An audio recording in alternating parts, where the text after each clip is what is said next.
Hi all, this afternoon we've got with us JK, Spada product extraordinaire. James, at the recent motorbike show in London, the Spada TetraHex Armour was like hot property. Everyone was all over it. I'm hoping this afternoon you're going to tell us why. Yeah, it was a really good response, wasn't it? Yeah, everyone was loving it, really, to be honest. Yeah, I had to keep an eye on it, to be honest. So I'm going to put you on the spot now, mate. A few things about what you wanted from the Armour when you were developing the Spada product. Obviously, protection was the main thing that we had to do. No question on that. Comfort factor. Yeah. So all-day comfort factor, but comfort also in the breathability as well, because that adds to that comfort.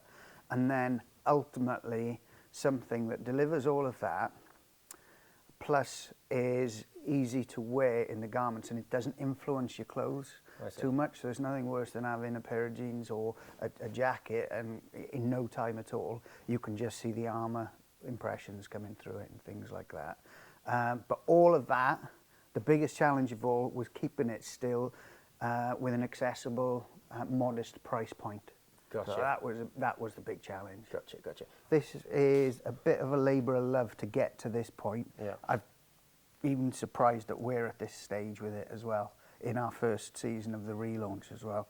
But yeah, I'm so glad it was well received as well. And it was. Yeah. But to me, it's a beautiful looking thing anyway. But it is hidden. Like we've got it hidden in the jacket here. So this has got a 5-piece armour in it. Yeah. But this is the integral thing that we're here to talk about. And as you say, this is the TetraHex. So it's actually influenced by nature itself, and the fact of that those forces of nature, like the sea and everything, that we've had to defend our lands with the tetrapods that you get for coastal defences. So how they disperse the energy, if you just put the two forces together, it's just war all the time. You've got to learn how to control and disperse it. So you're managing energy and impact. Managing energy is a great way of putting it. So that's how we've got the tetrapods designs in here. So it's the negative space that's just as important as the hexagonal structural pieces, which they're again known for their strength in that. That's why we've got the hexagonals versus the tetrapods. I see. So we've got these as the integral impact areas, while the negative space then lets all that energy disperse when you've got a point of impact. And it's kind of dissipating away. Absolutely. What about the material? What's it made from?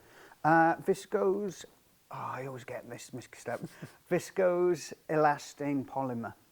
And this is an energy absorbing and controlling material. Right. But it's really how we've managed to get it to this. So it's not the thinnest armour that you'll get, but the way that we've designed it this way, we've managed to make it lightweight, which is one of the valuable things in trying to create this armour.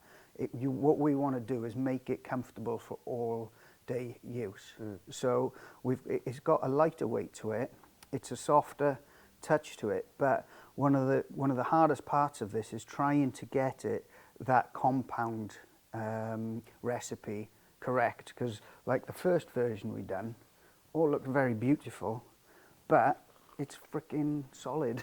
It's as solid as a rock. Not so comfort, I imagine. Totally. But when we that's it, when we put it on, yeah, we loved it, but when I was wearing it, I could feel all of this geometry against my skin. So okay, even though it looks nice, it's vanity, because it wasn't comfortable.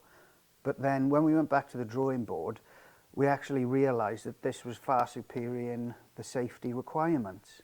So what we've done is go down to another stage.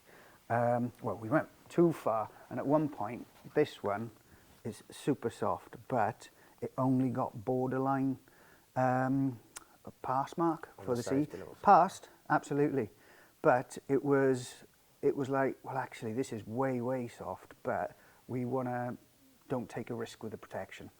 So was that part of the process, was it? Keep pushing boundaries totally. of what you're doing? Were you working with a manufacturer, or how did that happen?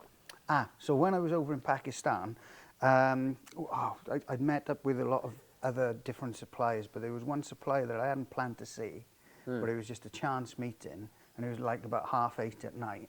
And he just had the same zest for wanting to produce the best product, as opposed to constantly, this is just a business and it's about how much money can I get. Right. It was like, well, what's in your mind? What are you trying to do? So I was like, right, warts and all, I want to create a breathable armour that's neutral profile, so we can be able to put it and disguise it in clothing, and make and maximise the comfort of it. And he was like, I kind of want to do the same. Yeah, So, two minds met at that absolutely. point. Yeah, got it. So using his expertise, because his whole family is second generation within this armour company as well. Right. So leveraging on that as well, but directing it in terms of what is the outcome that we want. Because the idea is, this armour, we don't want people to see that you've got armour in. So some brands will be out there and they're trying to put their brand and pattern over the top so it comes through the clothing. We don't want to know that. It's an ingredient brand. We just want it to be absolutely plain. So that's why I love with this. I did do a little compromise to keep a pattern on it just to make it look attractive. Yeah. But we tested it that it wasn't going to influence the clothes. Yes. In that sense, and that was really key. And then maximising the breathability. Otherwise, because we've got ventilated products within the range, like this mesh jacket down here, we've taken away, look how big that is, we've taken away all the breathability for that. And the reason I say how big it is, this goes slightly bigger than a Type 2 armour panel because of the chamfers. So all the impact areas are in there. So when you look at the edge, it's not that it's too thin, it's actually built on so it blends into almost like bleeding, right? Yes, Got yes. it. That's where you end up. Aesthetics always comes last in my life. You've got to meet that protective brief first and foremost. Perfect. At the top of the conversation, you said that the jackets, all of Spada's jackets, come with 5-piece armour. Did I hear that right? Yes, you did. And what level? I've got one here, and you've got the shoulders, elbows, nice and slidey down there, and full back. So 5-piece is inclusive in the price of the jacket, and then on the trousers you've got knees and hips. And did I forget to tell you? It's all level 2. Brilliant. Throughout the range. And that jacket is inside out, right? That's an inside out version of this jacket in the black colourway. Brilliant. And I'm actually wearing, by accident, a hoodie that is all 5-piece armour, and I just feel like I am built. So, I forgot about that. It was only going to reach up there, but I remembered. Yeah. All good.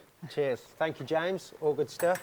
If you've enjoyed what you've heard this afternoon with James, drop us any questions you might have below, and we can pick up some questions with James and answer them in the future. Thanks all.